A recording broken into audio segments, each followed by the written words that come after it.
বিদেশ যখন যায় মার কানের জিনিসগুলো বিক্রি করে দেয়। মা বাবা খুব কষ্ট করে টাকা পয়সা জমায়া দেয়, প্রবাসে যায়। কিন্তু প্রবাস থেকে যখন আসে রে বাবা, পশু অনেক টাকা হয়ে যায়। এই টাকাগুলো নিয়ে আইসা নিজেকে অনেক কিছু মনে করে, অনেক কিছু মনে করে ওই মা তার দেখশন করে না। সে বিদেশ থেকে আসার আগ পর্যন্ত মা তার শ্বশুর তার স্ত্রীর সাথে মিলেমিশে চলছে।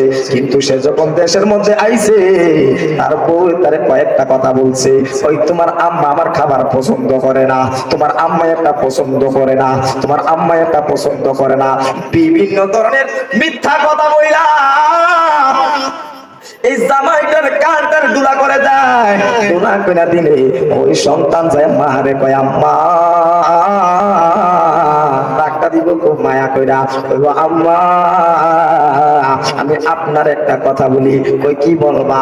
দেখুন আপনারা যদি আমি আলাদা কইরা দেই, আপনারা রাববারে আমরা যদি মাসে মাসে টাকা দেই ভালো হবে।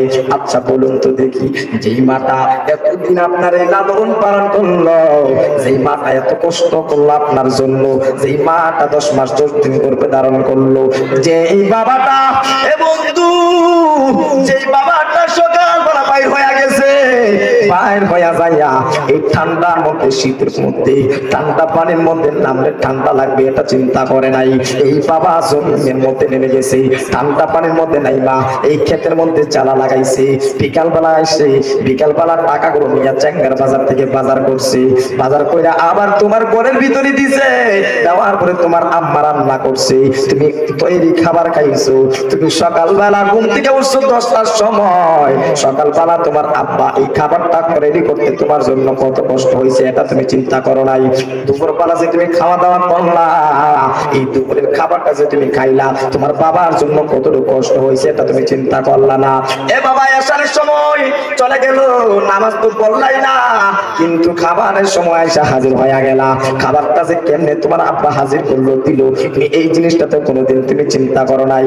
এই বাবা যেই কথাটা বলতে চাইছিলাম, একটা যুবক, এই যুবকটা তার স্ত্রীর কথা শুইনা তার মা তারে ঘর থেকে কি করে দিলেন, আলাদা করে দিলেন।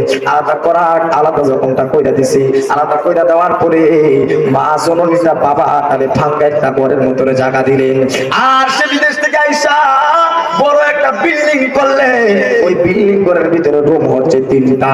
একটা রুম হলো তার জন্য, আরেকটা রুম হচ্ছে মেহমানের জন্য, আরেকটা হচ্ছে তার ছেলে মেয়ের জন্য, আর একটা ছোট্ট একটা বাড়িটার মধ্যে রুম করলো তার খাবারের রুম। মা যাইয়া জিজ্ঞাসা করে, বাবাজি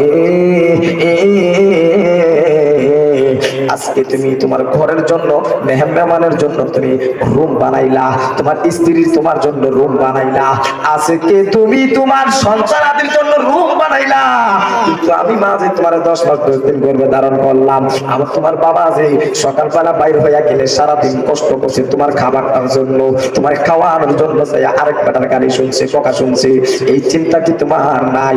এইগুলা কি তুমি ভুলে গেছো? এ বাবা রে, তোমার কি মনে চাইলো না আমি কি মা বাবার জন্য একটা রুম বানাইতে?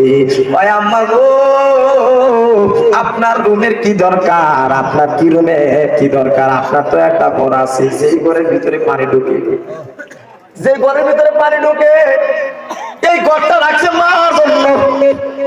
যেই ঘরের ভিতরে পানি ঢুকে, এই ঘরটা রাখছে বাবার জন্য।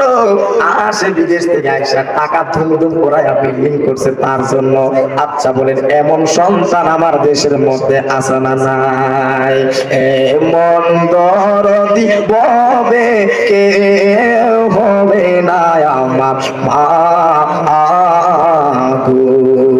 মায়ের একটার দুধের দাম কাটিয়া গায়ের চাম, মায়ের একটার দুধের দাম কাটিয়া গায়ের চাম, পাপুষ বানাইলে শুধু হবে না, এমন দরদি ববে কেউ হবে না আমার মা